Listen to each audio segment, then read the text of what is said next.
Herkese Tatlı Sanatı Mutfağı kanalımdan merhabalar. Bugün sizler için arta kalan yumurta aklarıyla muhteşem lezzetli bir kurabiye tarifim var. Çok beğeneceğinizi düşünüyorum. Fazla vakit harcamadan hemen bu lezzetli kurabiye tarifime geçelim.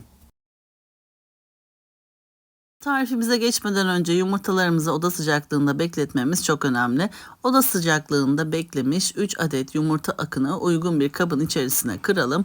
1 su bardağı toz şeker ekleyelim. 1 su bardağı toz şekeriyle tatlı bir merenk oluyor. Dilerseniz 1 çay bardağı toz şekeri de ekleyebilirsiniz. 10 gram toz vanilya ekliyorum. Yani 2 paket toz vanilya ekliyorum. 1 yemek kaşığı mısır nişastası ekliyorum. Mısır nişastası ölçüsü de 10 gram olarak ekleyebilirsiniz. Bir çimdik tuz ekleyip bu malzemeleri çırpıyorum. Hepsi bu kadar gayet makul evde olan malzemelerle hazırlayabileceğiniz bir tarif. Ben içerisini cevizle de lezzetlendirdim. Dilerseniz kavrulmuş fındıkla da bademle de veya Antep fıstığı da ekleyerek kuru yemiş çeşitlerini farklı olarak hazırlayabilirsiniz. Bu tatlıda en önemli püf noktası yumurta akının mutlaka oda sıcaklığında olması ve bu malzemelerimizi ekledikten sonra en az 5 dakika kadar çırpmak. Bu şekilde rengi açılana kadar daha da fazla koyu kıvam alana kadar çırpıyoruz. En az 5 dakika dedim ama ben 10 dakika kadar çırptım. Krem şanti kıvamına gelene kadar çırpıyoruz. En önemli püf noktası bu kurabiye tatlının bu. Merenk beze daha önce de yapmış olabilirsiniz ama bu tarifte hem nişasta var hem de ceviz ekliyoruz ve çikolata ekliyoruz. O yüzden kıvamı ve miktarı verdiğim ölçülere dikkat ederek yaparsanız sonuç olarak çok güzel sonuç elde edebilirsiniz. Ağızda eriyen çok lezzetli bir tatlı. Beğeneceğinizi düşünüyorum. Özellikle çocuklar jelibon veya marshmallow gibi lezzetleri çok severler. Bu tatlı da evde yapabileceğiniz hem katkısız hem de çok lezzetli bir merenk oluyor. Şimdiden deneyen herkesin ellerine sağlık. Ben bu aşamaları özellikle çektim ki aşama aşama yumurta akının koyulaştığı kıvamı görün istedim. Gördüğünüz gibi 1 dakika sonrası 2 dakika sonrasında böyle ara ara daha da bir koyulaşıyor. Koyu kıvam alması önemli. Şimdi istediğim koyu kıvamlı karışımımı hazırladım. Hemen 3 yemek kaşığı kadar çekilmiş fındık, ceviz, istediğiniz kuru yemiş ekleyebilirsiniz. Ben ceviz ekledim. 3 yemek kaşığı dolusu ceviz ekledim. Sonrasında bir kaşıkla karıştıralım. Hafiften karıştırıyoruz. Ve 40 gram eritilmiş sütlü çikolatamızı üzerine çizgiler oluşturacak şekilde yapalım. Karıştırma aşamasını çok fazla hızlı bir şekilde karıştırmıyoruz veya mikserle de karıştırmıyoruz. Kaşıkla sadece şöyle bir alttan üste doğru çeviriyoruz. O yüzden çikolatayı da sıktığımız zaman sıktıktan sonra şekil verip kaşıkla almak için sadece kaşığı karışımımızın içerisine batıralım ve alıp yağlı kağıdın üzerine koyacağız. Yani yumurta akı olduğu için malzemenin içerisinde yumurta aklı olan bu karışım sönmemesi gerekiyor. Bu aşamada çok önemli.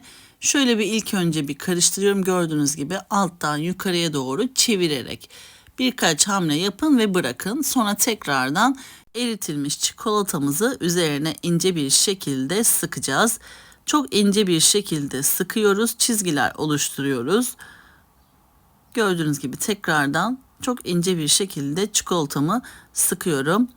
Ben buzdolabı poşetinin içerisine erittiğim çikolatamı döktüm ve buzdolabı poşetinin uç kısmını bir iğne ile delik oluşturarak çizgiler bu şekilde yaparak hazırladım.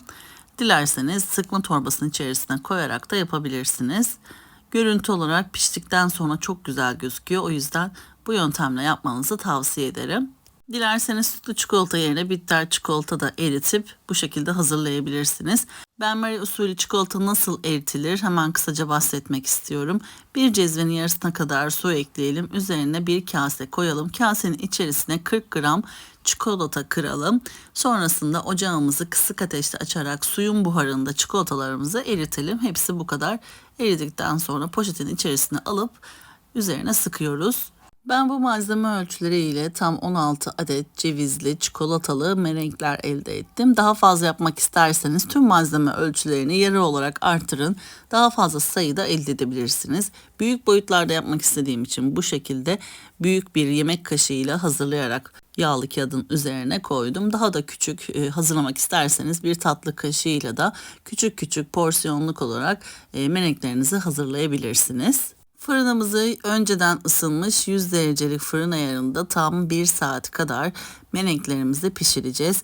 100 derecede olması çok önemli. Kesinlikle yüksek derecede pişirmiyoruz. Çünkü üstü yanar ve altı cıvık kalır. O yüzden 100 derecede ağır ağır yavaş yavaş tam 1 saat kadar mereneklerimizi pişirelim. Sonrasında fırının içerisinde bekletelim. Soğuduktan sonra servis edebilirsiniz.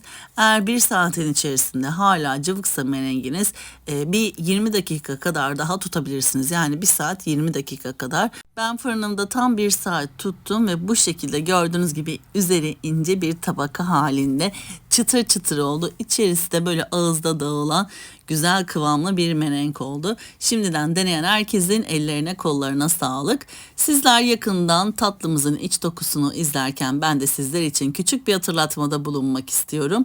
Bu videomu ve tarifimi beğendiyseniz videomu beğeni bırakmayı, sevdiklerinizle paylaşmayı lütfen unutmayınız. Bana bu şekilde destek olabilirsiniz. YouTube kanalıma henüz abone olmadıysanız YouTube kanalıma abone olmayı, paylaştığım videolarıma beğeni bırakmayı lütfen unutmayınız. Gün aşırı yepyeni tariflerimi kanalımda sizler için paylaşıyorum. Anında haberdar olabilmek için bildirim zilini açınız. Böylelikle ilk videolarımı siz görmüş olacaksınız. Tarifimi denedikten sonra yorum kısmına düşüncelerinizi de yazarsanız henüz tarifimi denememiş olan kıymetli takipçilerime sizlerin düşünceleri fikir olacaktır. Şimdiden tüm destekleriniz için hepinize çok teşekkür ediyorum. Beni hangi şehirden veya ülkelerden takip ediyorsanız yorum kısmına lütfen yazınız. Mesajlarınızı okuyorum ve mutlaka cevaplandırıyorum. Beni nerelerden takip ettiğinizi gerçekten çok merak ediyorum. Sizlere cevap vererek böylelikle sohbet etmiş oluruz. Bir sonraki yepyeni tarifimde tekrardan sizlerle görüşmek üzere. O zamana kadar kendinize çok iyi bakın. Hoşça kalın.